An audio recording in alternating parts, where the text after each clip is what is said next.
Hello बच्चों, मैं doctor Sharda कुमारी, महारानी महेश्वर लता संस्कृत विद्यापीठ लोहना मधुबनी से।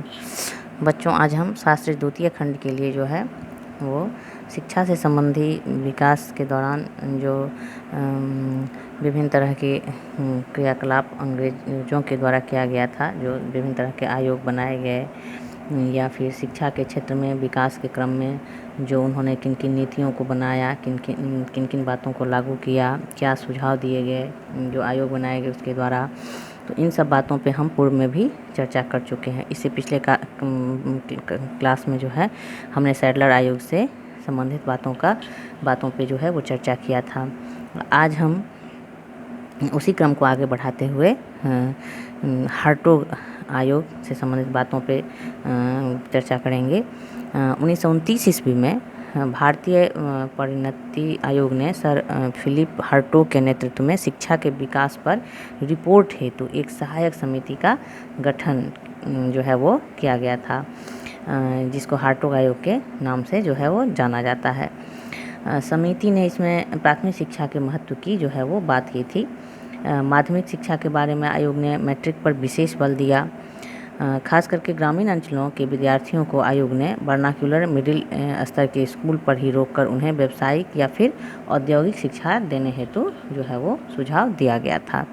हार्टोग आयोग के अंतर्गत विश्वविद्यालय में किए गए अनुपयोगी प्रवेशों से शिक्षा का स्तर गिर रहा था, और जिसके कारण जो है सो अंग्रेज़ों की शिक्षा नीति के तहत इस बात को रखा गया था कि विश्वविद्यालय की शिक्षा जो है उसका स्तर कायम रहे। इसके लिए उससे निचले स्तर का जो शिक्षा व्यवस्था है उसमें कुछ सुधार जो है वो लागू किए गए। इससे पूर्व में हम सैडलर आयोग में हमने देखा था कि स्कूली शिक्षा से संबंधित कई बातों को लागू करने का सुझाव जो है उसमें दिया गया था, जो 1917 ईस्वी में ही सैडलर आयोग ने अपना रिपोर्ट पेश किया था। इसके बाद जो है सो इसमें आयोग ने विश्वविद्यालय को सुझाव दिया कि वह ऐसे ही छात्र को प्रवेश दे जो कि उस शिक्षा के लिए जो है वो उसके योग्य हो, तो ऐसे बच्चों को उस शिक्षा की व्यवस्था वो करे और ऐसे ही छात्रों को प्रवेश दे। तो हार्टोग आयोग में हम देखते हैं कि जो निचले लेवल की शिक्षा है, जो प्राथमिक और माध्यमिक, उसकी बात करके और फिर उच्च शिक्षा के क्षेत्र में सुधार हेतु बात किया गया था, ताकि ऐसे छात्रों को प्रवेश मिल सके जो विश्वविद्यालय शिक्षा के लिए योग्य हो। एक और योजना जो है शिक्षा की वर्धा योजना, 1935 ईस्वी के भारत सरकार अधिनियम के अंतर्गत जो है वो प्रांतों में द्वैध शासन व्यवस्था समाप्त हो गई। 1937 ईस्वी में गांधी जी ने अपने हरिजन के अंकों में शिक्षा पर एक योजना प्रस्तुत की, जिसे वर्धा योजना के नाम से जाना जाता है, या इसे वर्धा योजना कहा जाता है।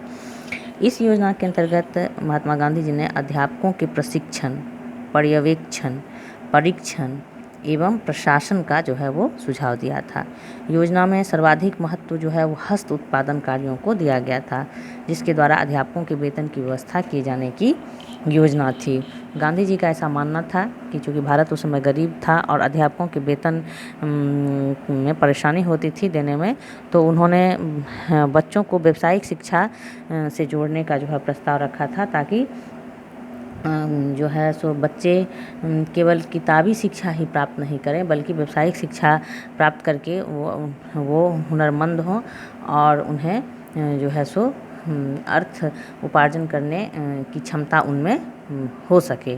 और जब वो विद्यार्थी हों उस दौरान जो वो व्यावसायिक शिक्षा को प्राप्त करके और हस्त उत्पादन यानी हाथों से सामग्रियों को बना करके और उससे जो अर्थ का उपार्जन हो वो अध्यापकों के वेतन के लिए खर्च किए जाए। इसके अलावा इस योजना में विद्यार्थी को अपनी मातृभाषा में लगभग 7 वर्ष अध्ययन करना होता था। यह योजना जो है वो भारतीय परिवेश के अनुसार थी, और गांधी जी का सुझाव ही जो है वो बहुत ही बेहतर था। लेकिन उसी दौरान चूँकि 1937 ईस्वी में उन्होंने इस योजना को पेश किया था, और 1939 ईस्वी में हम देखते हैं कि द्वितीय विश्व युद्ध जो है वो छिड़ गया था।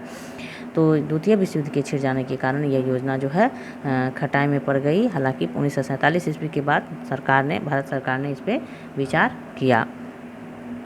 एक और योजना जो सार्जेंट योजना के नाम से जानी जाती है, 1944 ईस्वी में केंद्रीय शिक्षा सलाहकार मंडल ने सार्जेंट योजना, सार्जेंट जो है उस समय भारत सरकार में शिक्षा सलाहकार थे और उन्हीं के नाम से जो है एक राष्ट्रीय शिक्षा योजना जो है प्रस्तुत की गई, जिसे सार्जेंट योजना के नाम से जाना जाता है।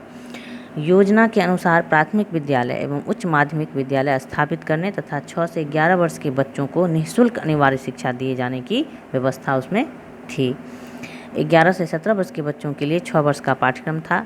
2 प्रकार के उच्च विद्यालय, एक विद्या विषयक और दूसरा तकनीकी एवं व्यावसायिक शिक्षा के लिए जो है सो विद्यालय स्थापित करने की बात की गई थी और ये बातें इस योजना में शामिल था।